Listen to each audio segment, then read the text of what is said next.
Adam Shaw.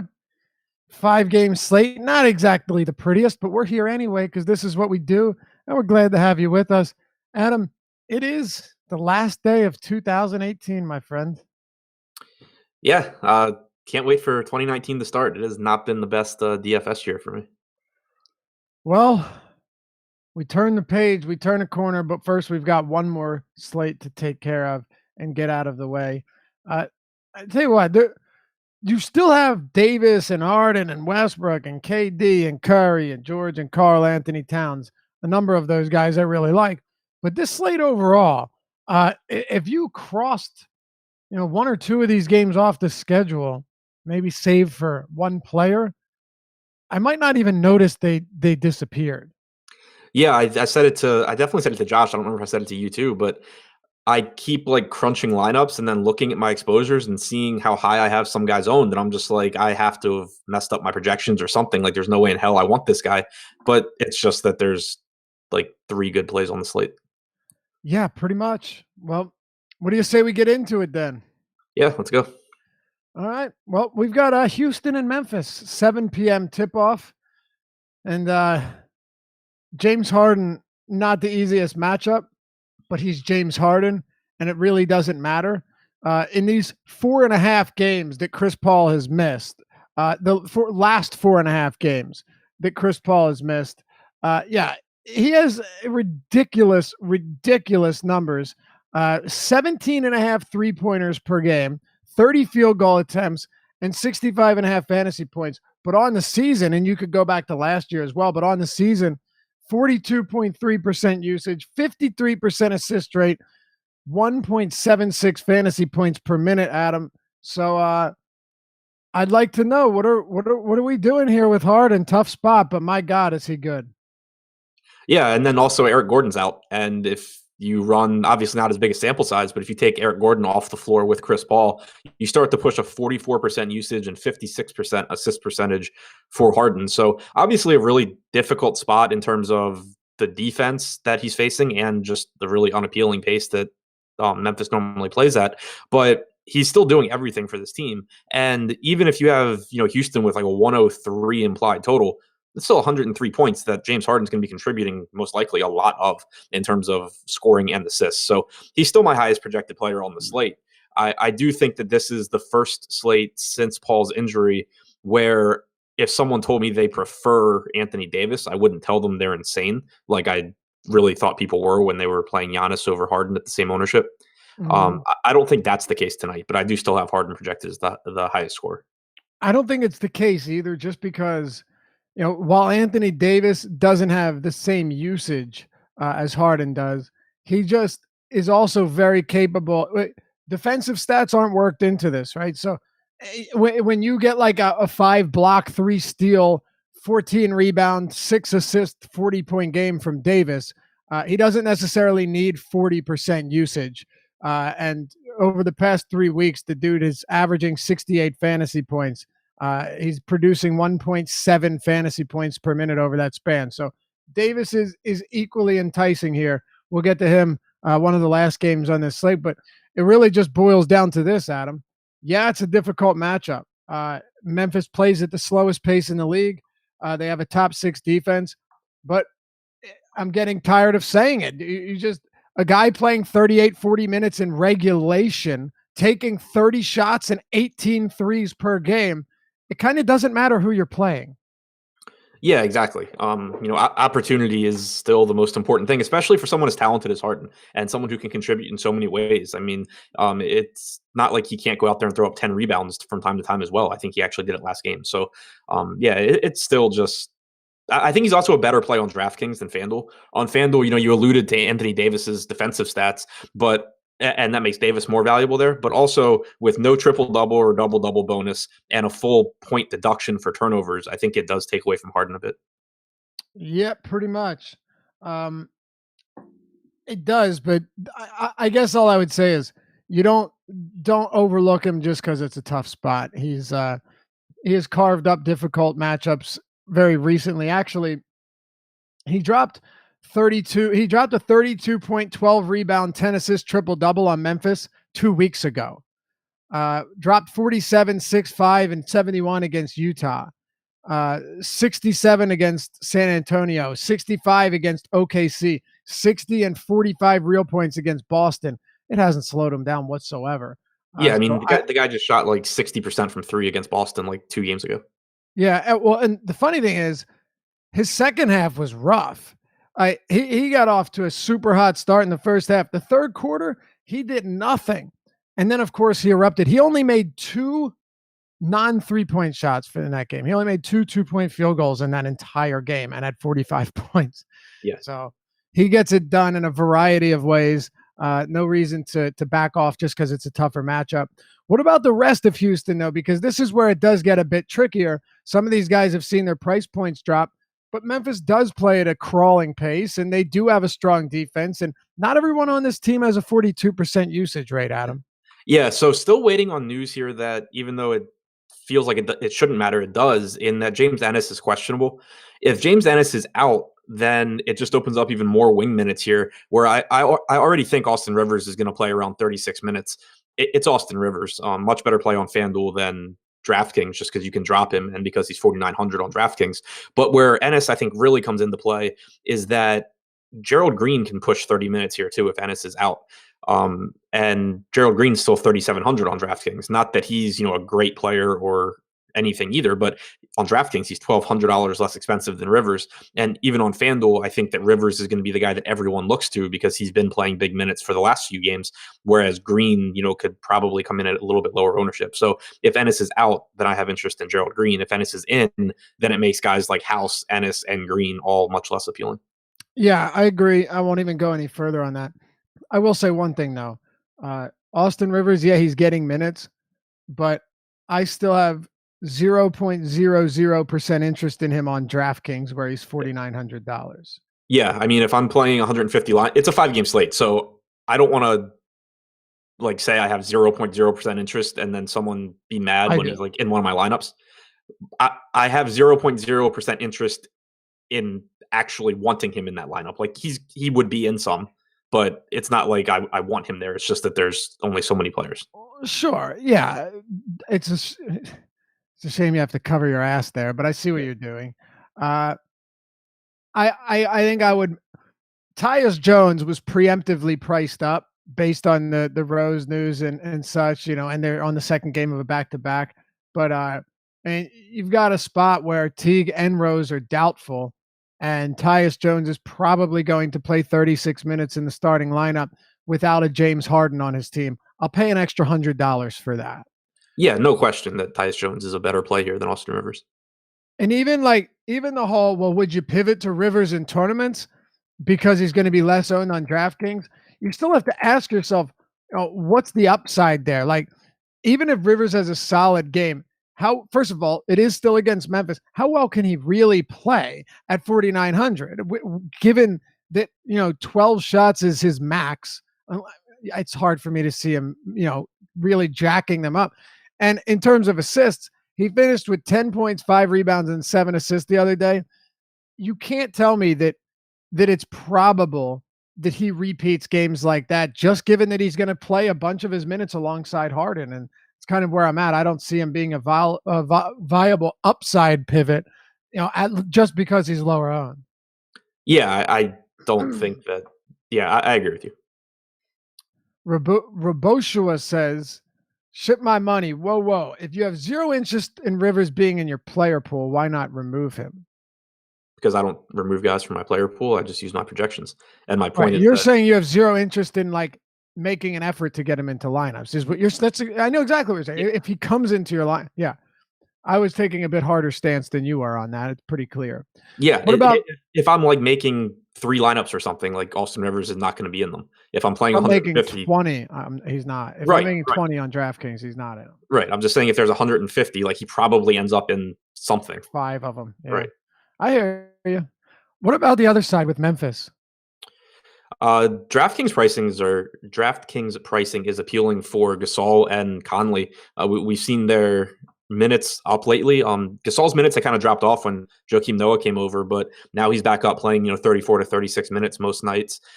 at 7,200 on DraftKings. I think that's appealing. And then you have Mike Conley at 7,600, who is playing big minutes and has actually been, a pretty high usage guy, 27.2% usage over the last month.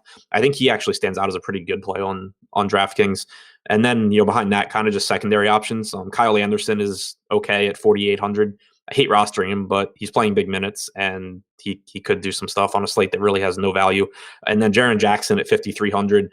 I think his value is hurt because of Joakim Noah. He's really not getting backup center minutes anymore, which for one takes away some minutes from him, and two, it means that he's playing more minutes alongside Marc Gasol, and he's playing essentially 0 minutes at center, which are more productive minutes.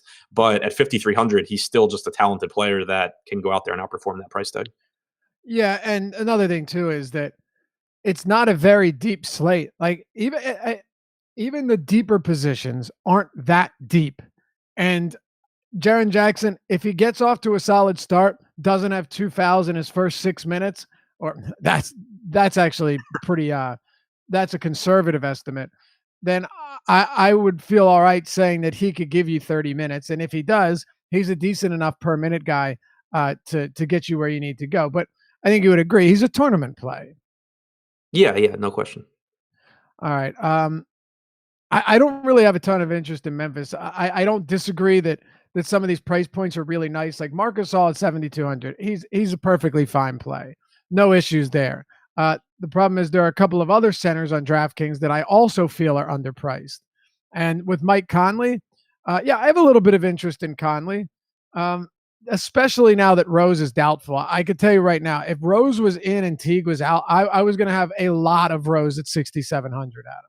Yeah, I'm really glad we got that news early and that it's both of them. Yeah. I wrote up all the scenarios on the deep dive today, assuming that they were all questionable because they were at the time. So I covered my ass, but it would have been nice to have it earlier. But being that it was a 5-game slate, it's not that difficult. It is, however, news that if that changes, like if post lock, if that changes after 7:00, it could get ugly, but it might not. And here's why. It's because it's still Tom Thibodeau. It's still the Wolves. You would agree. We don't, just because these two guys are doubtful, that doesn't mean that we won't get some surprise news. We've seen it way too often this season. The good thing, though, is you have Houston and Memphis. And if you're playing Harden, that news isn't going to change it. And no matter which way that news breaks, it's not going to change it. And then you have San Antonio and Boston, the game that we get to right now. Spurs are 1.5-point dogs at home, 218.5 total. But is this really a game you're loading up on? Kinda, yeah. Really? Okay, then we are on different pages. DeRozan on DraftKings is too cheap. Well, go ahead. I'm listening. Yeah. So, obviously we're getting 38 minutes a game still from DeRozan when the game's competitive. But also he's seen a sizable usage bump without Rudy Gay on the floor, alongside Aldridge without Gay this year, a 31.9% usage rate for DeRozan. Over the last month, he's up at like 37%. But, even using that season-long number, because it's probably more indicative of what to expect. I still have him projected for like 47.5 DraftKings points at $8,200 with guard and forward eligibility. I think he is a really good play. And I think Aldridge is a good play. He's still only 7,500, playing 34, maybe a little bit more in competitive games. And he's actually produced at a higher clip than DeRozan over the last month at just shy of 1.2 fantasy points per minute. All right. I'm not getting there, but I don't hate the pricing. I'm not getting there. I keep finding, well, let me backpedal for a second. I think this is kind of important because we only have 5 games on this slate. Let's say you're playing a 3-max contest or 5 lineups, either or.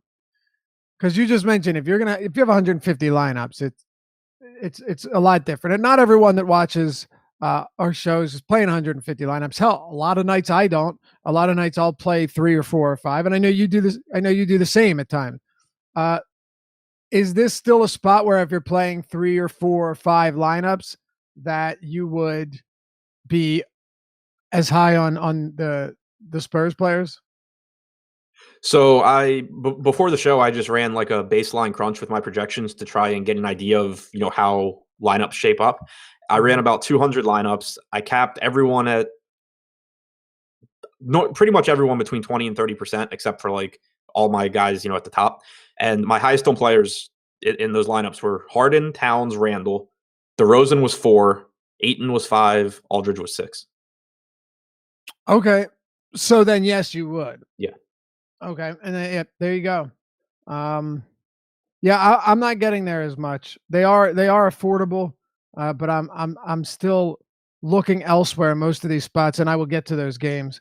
But since you do like this game more than I do, I think it's only reasonable that you continue on here with anything else you've got. Feel free to talk either side here, San Antonio and Boston. Yeah, so I think that there's some value from San Antonio too. Not that you feel very good about it because it's San Antonio. There's still different ways it can go, and they're not the most productive players. But Davis Bertans at $3,400 on DraftKings with power forward center eligibility should, I think, probably play around 28 minutes here without Rudy Gay. I've been projected for 28. I have Dante Cunningham projected to pick up about 22. So I think Bertans is a fine value option. I think that it's possible Marco Bellinelli picks up a few more minutes. If we get him to like 24 or 26 minutes at 3,500, he's another guy that you can rotate into some lineups. And then, Derek White still at 4,500, Forbes at 42, not as appealing, but there's still just some cheap guys here from San Antonio that I think help to fill out lineups and help you get up to guys like Harden. So here's my thing when it comes to Bertans. He would be the one guy that I did want to talk about. I'm glad you brought him up, but the one issue I have here is when Rudy Gay was sidelined earlier this season, around early mid November, Bertans played 8 minutes in one game, 20 in another, 14 in one, 19 in another. I just don't feel confident that he's going to make that he's going to see that much more run. Now, I guess the benefit here is that recently Bertans has been playing 23 or so minutes per game, so he probably should see an uptick in minutes. Yeah. It's just difficult to predict Greg Popovich, and for all I know, Bellinelli gets additional run at the 3. Dante Cunningham plays some additional minutes. Like I don't feel as confident that as you do that Bertans gets more minutes than usual, because to me, I see a bunch of other players on this roster. Hell, I'll throw Quincy Pondexter in there as well, that are very capable of eating up those minutes and keeping Bertans exactly where he's been. Yeah, I mean, that's why I only gave him, 3 or 4 more minutes, was because I don't have confidence that he just gets a ton of run here. I gave Cunningham 22 minutes. I gave Bellinelli another like 4. So, yeah, I mean, I think that it's unlikely that he goes out there and plays a ton, but I think he probably picks up a couple of extra minutes, and even having him projected at like 22 fantasy points gets him into a bunch of my lineups at 3,400 on this slate.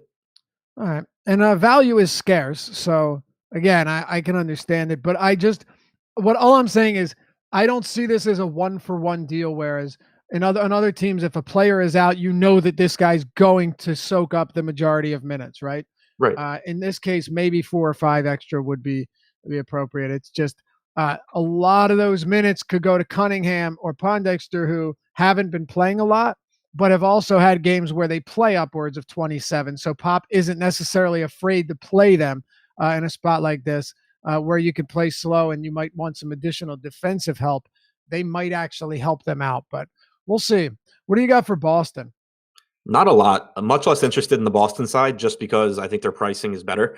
Kyrie is a perfectly fine tournament option. He clearly has a ton of upside, but I just can't bring myself to pay like $700 more for Kyrie than for DeRozan, or $1,300 more for Kyrie than for Mike Conley. So it's tough to get there, at least on DraftKings. Pulling up the FanDuel pricing again now because I forget exactly where Kyrie was at over there. Looks like 9,400 on FanDuel, which he's still $700 more than Conley. You have Tyus Jones, who's free. You have, Dennis Smith still free. I think that Kyrie's a decent play, but not a priority on any site. Right. That's where I'm at. I don't really have anybody from the Boston side of things. You mentioned Tyus Jones. Like when you're comparing his price to these other guys, even in terms of being chalky, it's hard to get away from that for someone you don't really feel great about. Marcus Morris is up there in price, and honestly, I don't really feel like paying that for maybe 34, 35 fantasy points. That's kind of his ceiling. Al Horford, what are we really expecting for Al Horford here? It just, you kind of go down the list and nothing stands out to me. Yeah, completely agree. All right. Well, then let's move to OKC and Dallas. This one is a little bit friendlier. Well, yeah, well, let's just jump right into it. The Thunder are 7.5 point favorites at home. You have a 222.5 total. As we know, Paul George is back in the mix. This is a Thunder team playing their second of a back-to-back. George played 37 minutes yesterday. Russell Westbrook played 38 terribly inefficient minutes in that 2-point loss to Dallas. This is a home-and-home series. 9 points on 4 for 22 shooting, man. It was brutal. Fortunately, I didn't play any NBA yesterday. That was a good thing. But because I probably would have had some Jimmy Butler too, and that was Yeah, an that sucks. embarrassing loss. Yeah. I'll say I didn't have Westbrook, but I had more than enough Butler to make up for it. Yeah, there you go. The Eagles are in the playoffs. That's all I care about. That Sunday was that's what Sunday was about.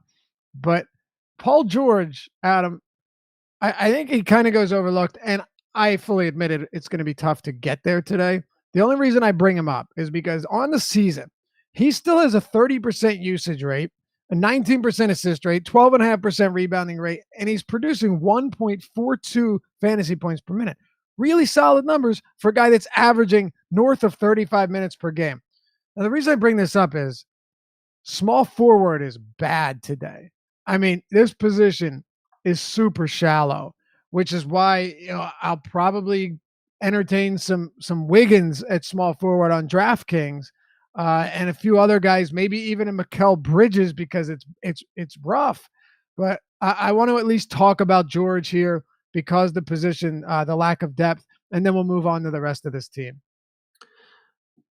Yeah, so I'm with you on Paul. Sorry, I was reading the Jakob Poeltl starting news. All I was saying is that small forward is really, really shallow, which is why we need to at least talk about Paul George here. Yeah, no, and I completely agree with what you were saying too about how he kind of always goes overlooked. He's just been playing insanely well this year, and I think that he's a big reason why we've seen Westbrook kind of be disappointing. You have a monster usage rate for George. He's picking up assists. He's playing big minutes as always, but it's just taken some of the workload that Westbrook doesn't have to put on his shoulders every single game, and it's made him a little bit worse from a fantasy standpoint. And George has been absolutely phenomenal. So it's tough for me on DraftKings because George is like the same price as Karl Anthony Towns, who I absolutely love.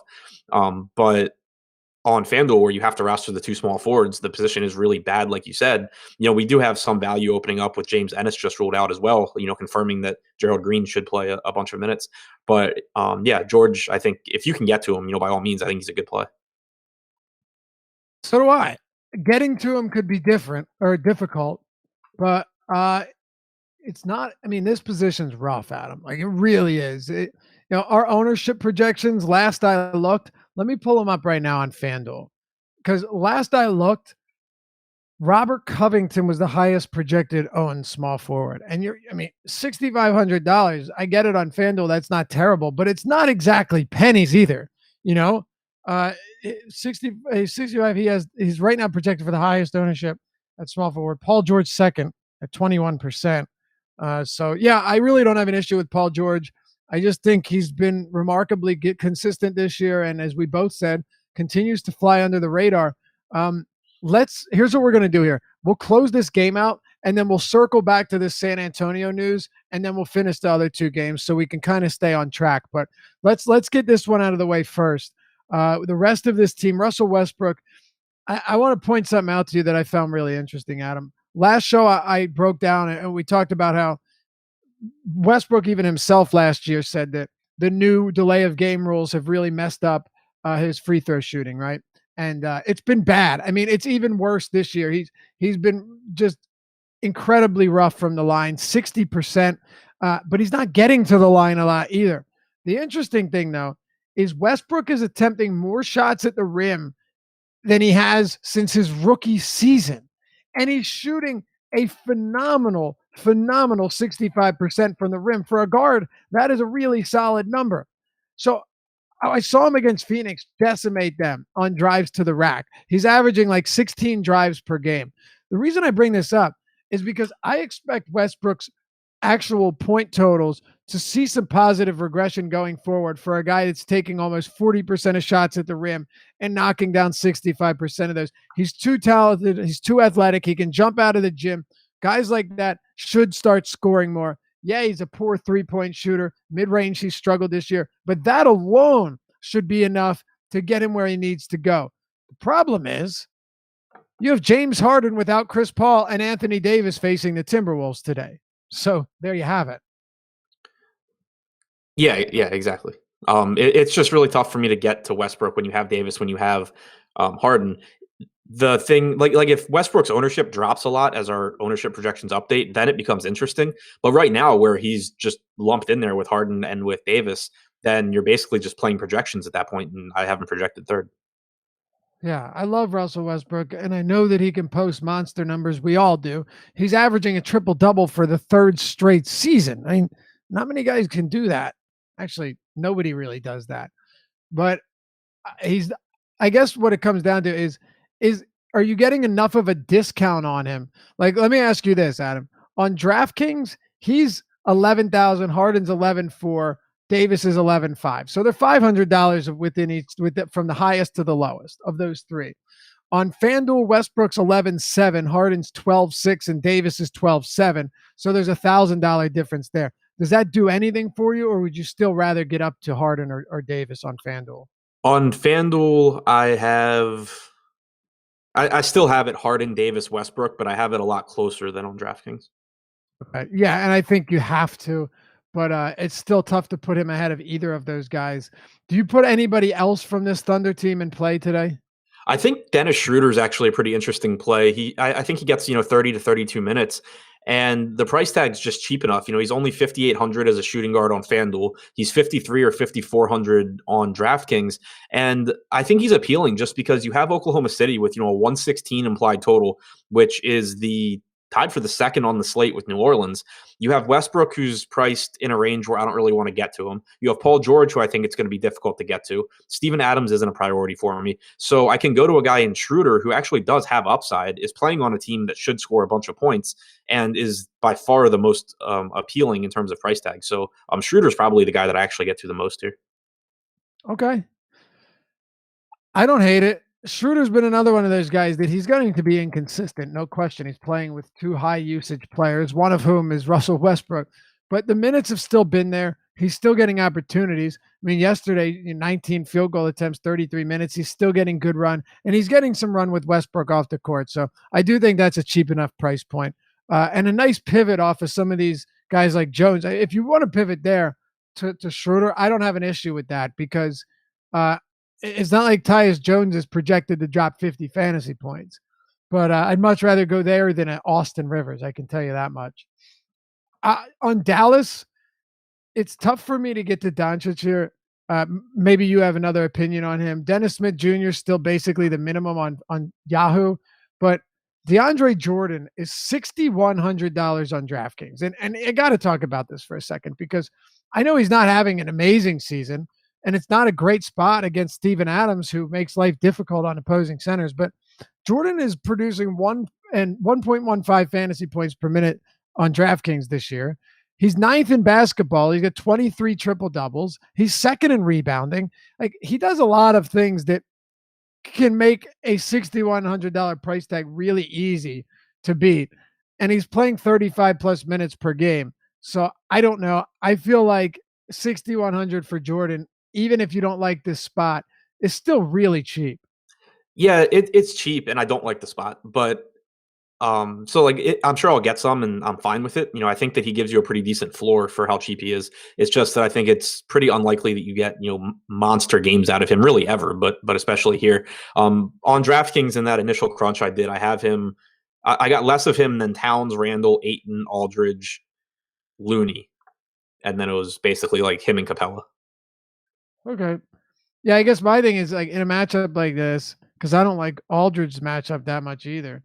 Yeah, I'll take the four. If I'm talking center, because Aldridge is eligible there on draft, I'll take the $1,400 savings.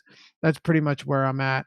I feel like while I rarely play centers against Steven Adams because he's just a good quality defensive big, and just fundamentally so strong. 61's too cheap for me to ignore. What are you doing with the rest of this Dallas squad? Still waiting on news about Wesley Matthews. If he's out and you get another start from Maxey, then he's again one of the easiest value plays on the slate. I think it's still 3,400 on DraftKings, so really really easy to get there. Dennis Smith Jr. is still $11 on Yahoo. Clearly, it's fine going to Dennis Smith Jr. on Yahoo at $11. 5,200 on FanDuel and 51 on DraftKings. Not as appealing to me. There's just other cheap point guards we talked about, but Tyus Jones should keep Smith's ownership down, so there is at least some argument for him there in tournaments.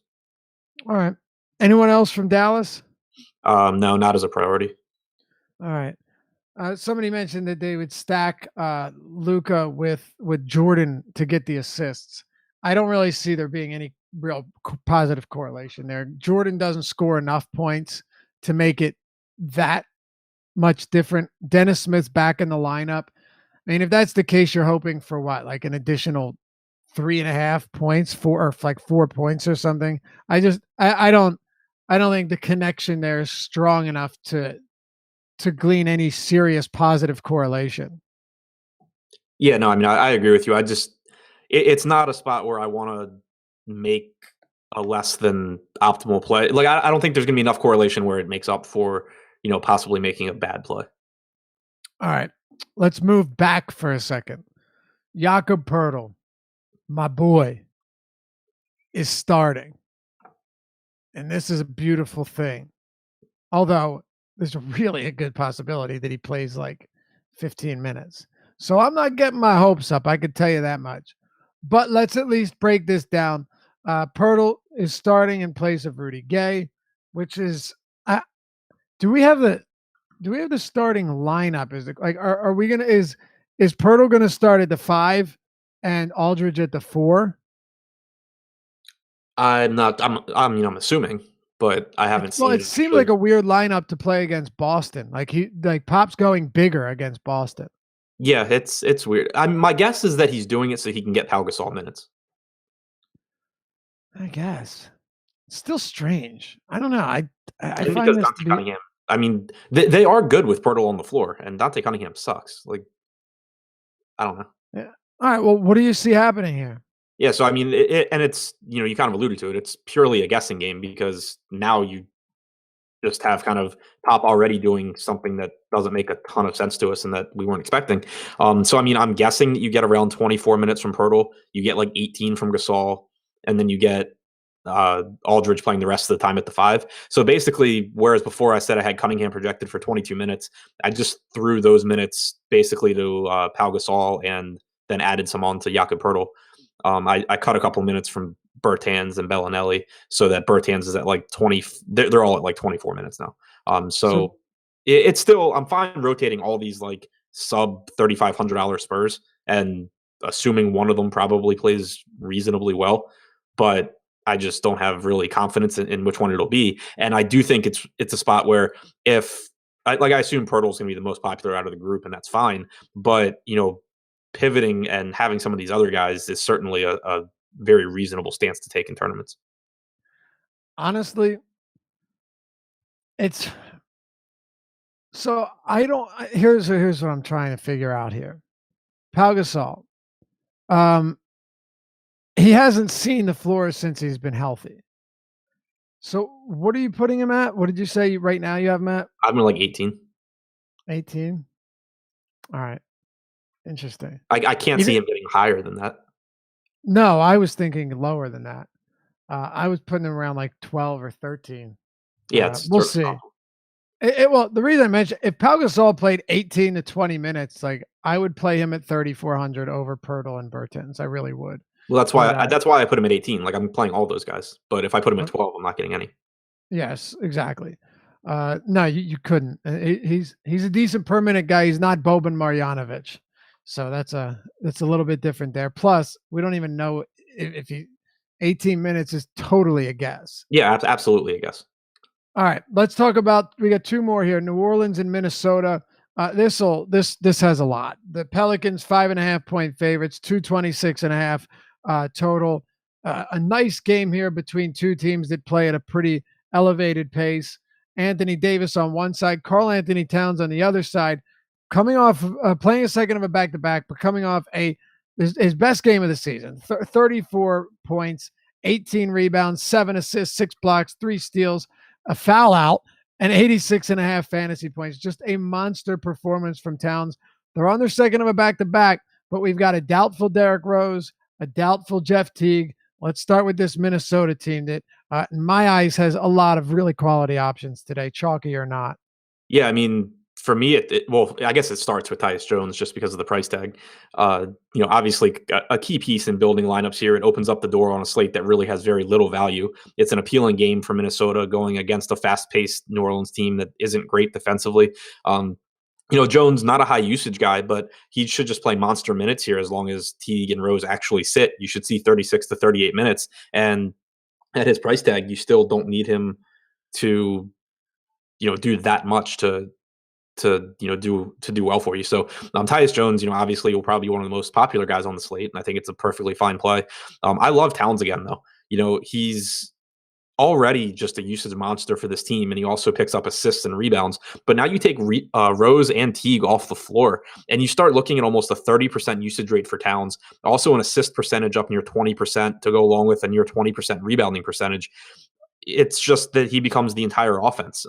It's tough to get a really good, sample on his rates, but kind of depending on what you search, whether you search Butler, Teague, and Rose all off, going back to last year, if you put Wiggins on, take Wiggins off, you see different, like sometimes his rebounding will go up, but his assist percentage skyrockets. Other times the assist percentage only goes up a little bit, but the rebounding, stays the same and the usage skyrockets. The point is just to kind of, no matter how you run it, he sees improvement in at least a couple of his rates, and he's going to play big minutes here.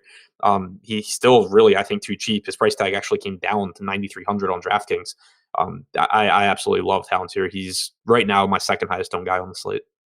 I love him here too. Really, really like Karl Anthony Towns. There really aren't. The only reason you wouldn't like him is that he's playing a second of a back-to-back, but I mean, his price point is still too low. DraftKings 9,300, FanDuel 9,800. Like, this guy is not expensive. He's actually very, very affordable on Yahoo. Just to put it in perspective, Davis is $58, Harden $57, Westbrook $52, Paul George $49, Towns all the way down at $42. He's at $1 more expensive than Drew Holiday. So he's very, very, very affordable on all of these sites. An outstanding spot. I expect to see another strong game from Towns. And you think about this. You may have mentioned this. I was reading some comments in chat. But you already have no Butler. You haven't for a while now. But with no Derrick Rose off the court, and Derrick Rose is the highest usage player on this team, and Towns is a 33% usage guy with Butler and Butler, Teague, and Rose off the floor. So it's just a really good spot. He should see mega usage today, and there isn't really much reason not to like him. So I'm with you there. What were you going to say? I was just agreeing with you. Okay. I don't like playing him, but Andrew Wiggins in this situation, he has a 30% usage rate, and his per minute production goes from 0.84 to 1.08 in 150 minutes. I get that he's not a great player. I rarely roster guys like Wiggins who are super scoring dependent and generally don't produce outside of that. But I expect him to see no shortage of playing time today. He's sub 6K on DraftKings. And again, you're taking the highest usage player off the floor. You don't have Jeff Teague. Tyus Jones is not going to adequately replace them. I expect Wiggins to get a lot of opportunities tonight as well, whether you love this guy's game or not. Yeah, I'm right there with you. He's in the same category as Robert Covington for me, where it's not someone that I expect to have tons of, and I'm perfectly fine with that. But it is, still an appealing matchup. They're going to play huge minutes. They do get a bump in their usage without Teague or Rose. So there's nothing, wrong with them, especially if it's a lineup where you can't afford Cat. I won't dive too deep into DVP here, but Minnesota against small forwards this year, they've been remarkably bad. I mean, just really, really terrible. They're allowing, first of all, the 8th highest 3-point percentage to opponents overall, but against small forwards, they're allowing the most points the most rebounds, the most assists, the second most steals, and highest efficiency to the position. It's a good spot for Cove.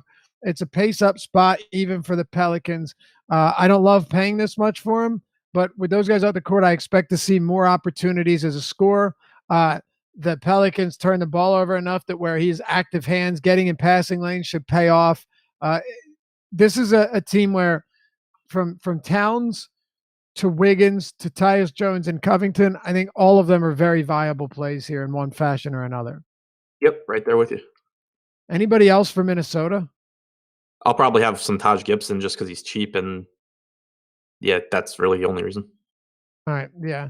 I don't see myself with any Gibson, but I'm not maxing lineups tonight.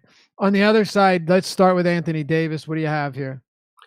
Second favorite play on the slate. I mean, should play, around 38 minutes here. It's a perfectly good matchup against Minnesota. There's nothing defensively that scares me here. The only thing keeping me away from well, actually, there's two things that would keep me away from Davis. One, obviously, is James Harden. Two is on DraftKings, where Julius Randle is only $7,900. I absolutely love the spot for Randle as well. You should get around the same amount of playing time. He's obviously a very, very good player, on a permanent basis. And you're just getting him at, a sub 8K price tag with power forward eligibility on DraftKings. So it lets me save some money and still get a high upside play here. But beyond that, it's still a spot where I think Davis should be absolutely fine. I don't have any real reason, not to play him. All right. Neither do I. I love him here. Yeah, again, he's not 42% usage guy like Harden in this scenario, but I mean, he's just still so damn good. And coming off a bad game against Houston, probably burned a lot of people that were pairing him with Harden. And it was a rough one. The fourth quarter was decent. Aside from that, man, he struggled throughout the entirety of that game while Harden went off on the other side, like he always does. But I guess it didn't matter too much because if you were playing those two, you were also playing Thomas Bryant and Jeff Green and Satoransky, and the cheap guys got you through. No matter. It doesn't matter. We're moving on, and I wouldn't expect Davis to take 13 shots. You go back and look. Davis has always, oddly enough, had really strange games against Houston where he just won't shoot at times. It's weird. It's happened a lot. But this is different, and this is a spot where I expect him to excel. The non-Davis guys, though, let's talk about them because Julius Randle's still sub 8K on DraftKings. He's center eligible only on FanDuel. He's 8,300, a little bit different there, but $7,900 on DraftKings. What do you do with that? Yeah, I'm playing a lot of him on DraftKings, and it's why I have, at least right now, I have more Harden than Davis. It's just because I can save that money, go to Randle, and still get a guy with 50 plus fantasy point upside. So he's one of my highest owned guys in that crunch I just ran, where I think it's really interesting with the Pels. And as far as I know, we still haven't gotten news on this, but Elfrid Payton's probable / a game time decision, whatever that means, with his finger injury. He's been practicing for a while from what I've been able to gather. It's not a lower body injury. If he plays, I don't think projecting him for like 30 minutes is crazy. And if I project him for 30 minutes at $5,400 on DraftKings, I get quite a bit of Elfrid Payton. Me too. It's tough though because with finger injuries, like you said, you're not really worried about conditioning here. You've been practicing, so you have to ask yourself what's going on here.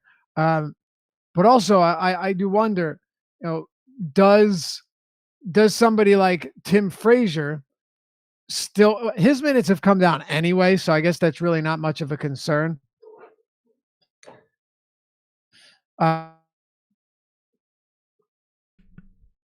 Wow, this one's new. Did he drop? Oh, you and I are talking and he's gone. Yeah, so I guess that was a dumb question. What's up, everybody? I was only tagging in 12 minutes, but here we are.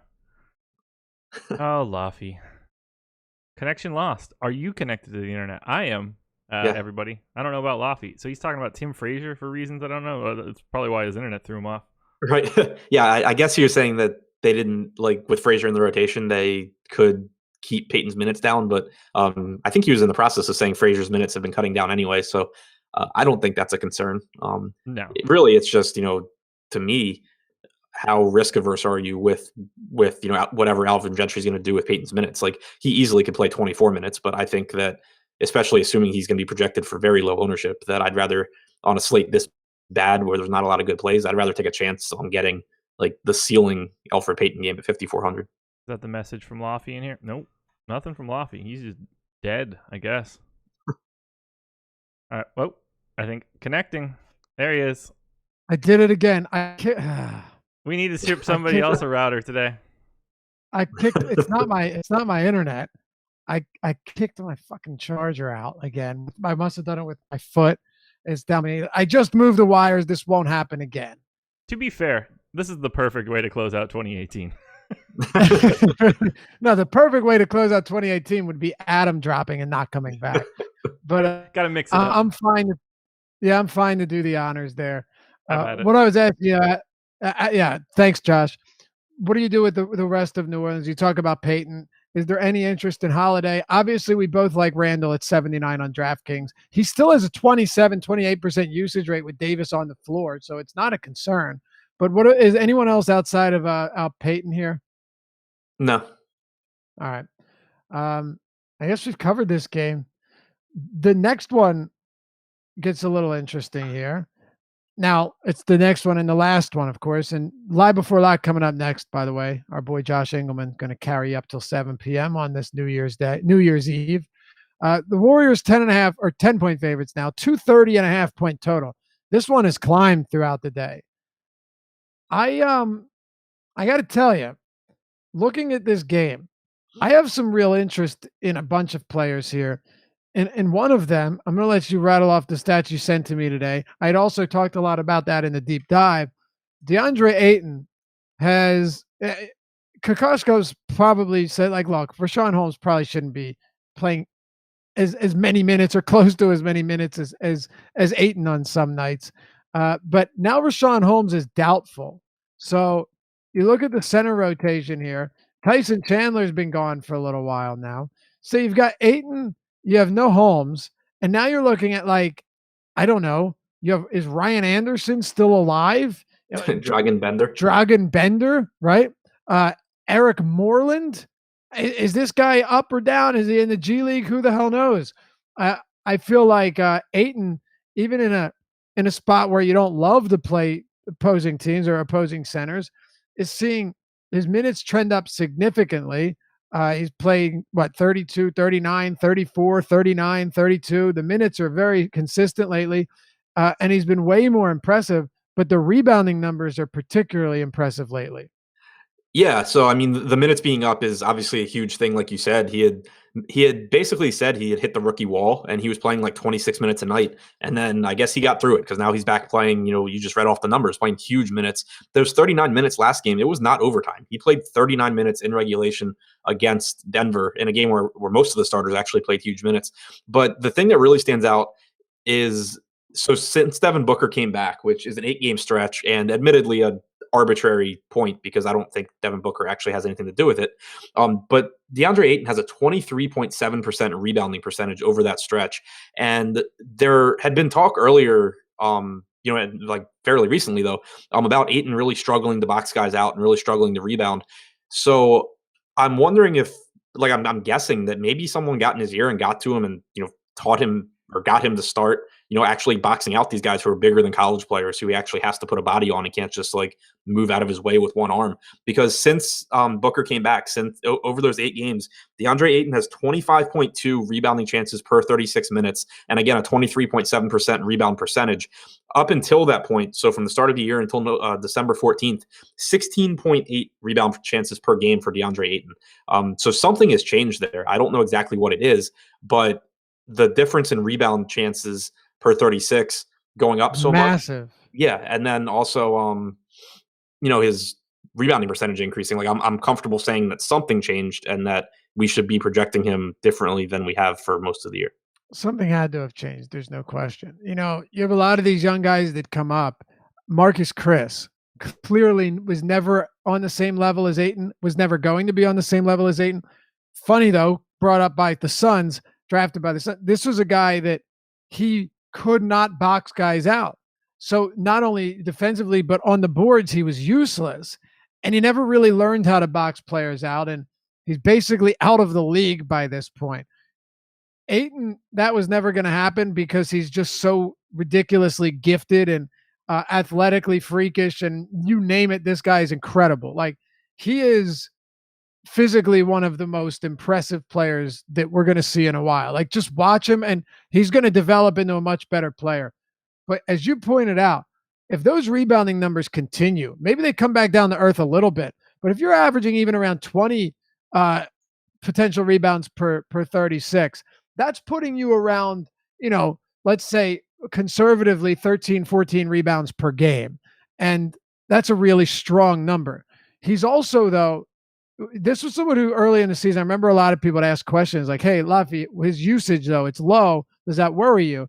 And when he was really cheap, no, it didn't, because it's low usage, but he could do a lot of other stuff. Then his price came up and it was concerning. You look at him now, though, over the last 2 weeks, the same time span that you've used, his usage is up to 23.1%. His rebounding rate's at 23.7%. That's absurd. 1.39 fantasy points per minute and 36 minutes per game average over his last 8 starts. I know it's Golden State, but I still think Ayton is reasonably enough priced here to target. And I like him quite a bit, especially with the Holmes news. If this game stays even marginally competitive, right, even a little bit, I wouldn't be surprised if Ayton played another 38, 40 minutes. I really wouldn't. Yeah, completely agree. And it's interesting too. Like Devin Booker, obviously everyone always loves playing Devin Booker, and Booker's had some monster games lately. But over that stretch, Ayton actually leads the team in fantasy points per minute at 1.35 DraftKings points per minute. It's crazy. I still think Booker has a lot of upside tonight. Yeah, no question. But no, it's a great point. Booker at 8,300 on DraftKings, I think 9K on FanDuel. On Yahoo, you're getting Booker at $40, which is a bit pricey, being that he's right there next to Karl Anthony Towns and Steph Curry. But 83 on DraftKings is a pretty appealing spot. And if they're going to keep this game competitive, there's a decent chance, a very good chance, that it would be Booker's doing. And he's got true 60-plus upside here. So, yeah, it's Golden State's still a quality defense, but this is a team that on this side, Ayton and Booker are the two guys. But let me just ask you about Mikal Bridges, because there's not a lot of value on this slate. Yes, the Minnesota news opened some things up. Maybe if you want to target the San Antonio guys, then that opens some things up. But Bridges' minutes have been through the roof recently. He's played 33 or more minutes in all but one of his last 8 games, and the game where he didn't was 30 minutes. He's getting a ton of run recently, and his three-point shooting has actually improved significantly lately. Low volume shooter, I get it. I do. But if he's going to play 36 minutes in regulation, he's averaging 3.4 stocks per game since those minutes trended up. And that's a really strong number. If you give me 36 minutes, maybe more, from Bridges, who defensively has actually been very impressive, that's enough for me to say, look, he doesn't need to be a high volume player. Put him out there against the team that plays at a quicker pace, and just hope that he can do enough to pay off that price point, only because there's not a lot of value here. But if I'm getting this huge uptick in minutes that we've seen recently, then I don't think Bridges is the craziest play either. So that's my take on Phoenix. Do you have anything else before we close it out with the Warriors? No, I mean, I agree with you on Bridges. Like, minutes are minutes on this slate. And exactly, when I do like an initial crunch to try and figure out how my lineup should be built, basically the main takeaway for me was that I'm getting a ton of just really shitty players that I don't want, but it's to get in, the guys that have all the upside, like Towns and Harden and everything. So you kind of have to bite the bullet, and Bridges is no worse than a lot of other guys I'll be playing. Right.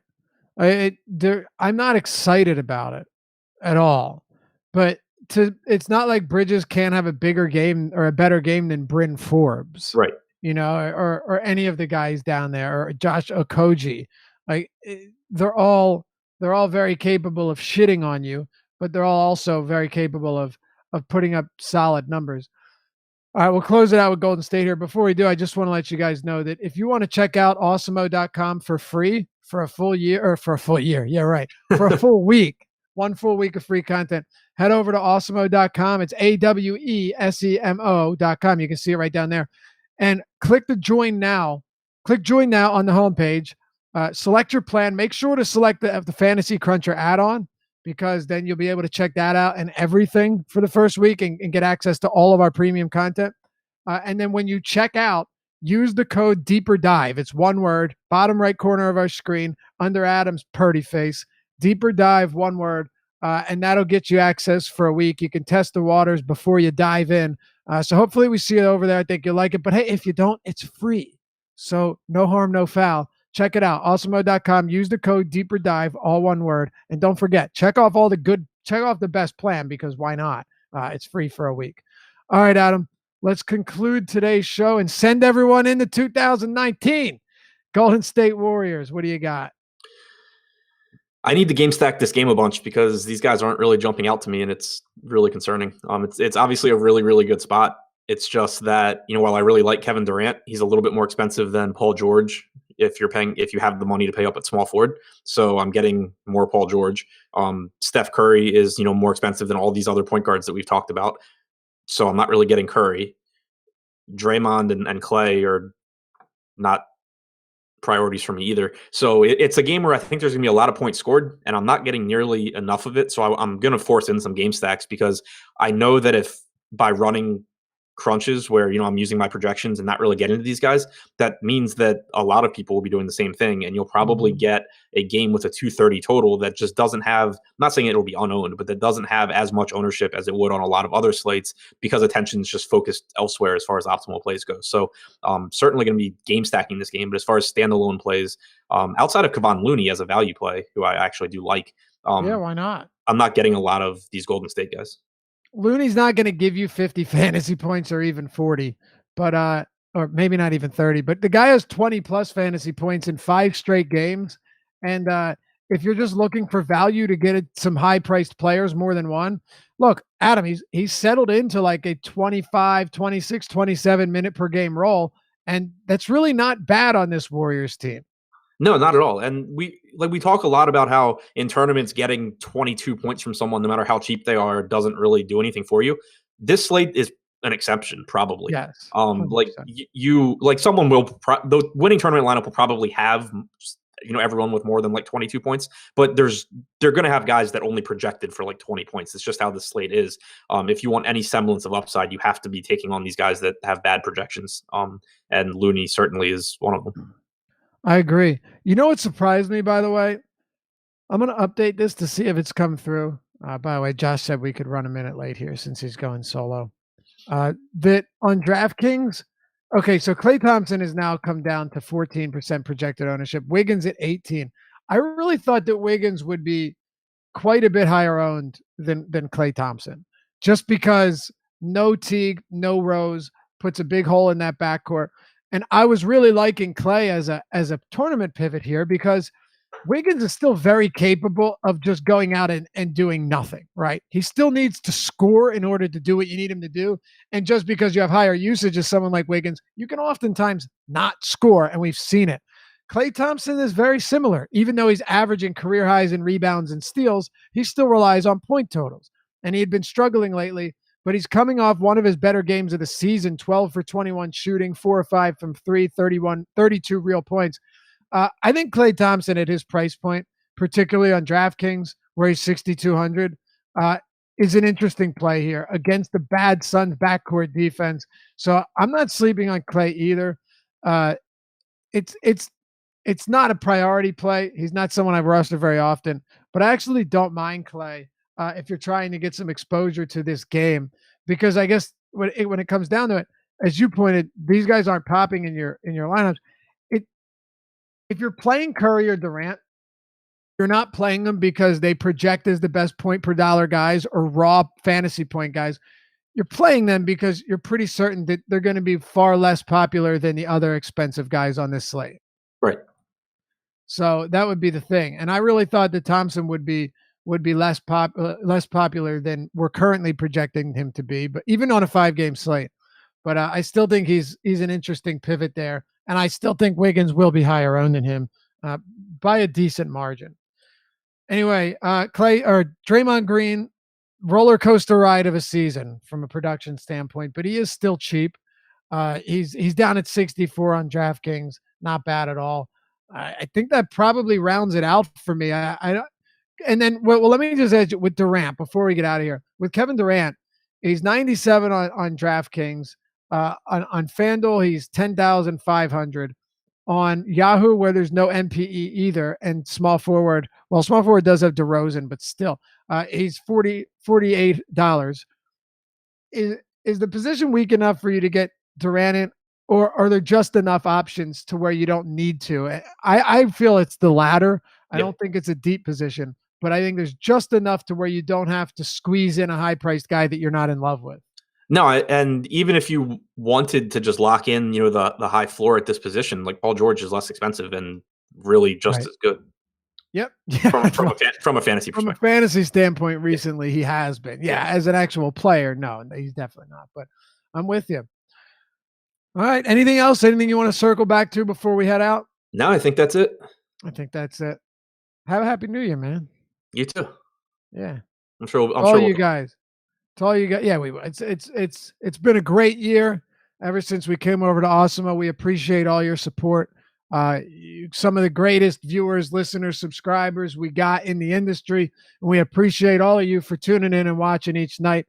Have a great New Year. Be safe, and we will see you back here in 2019.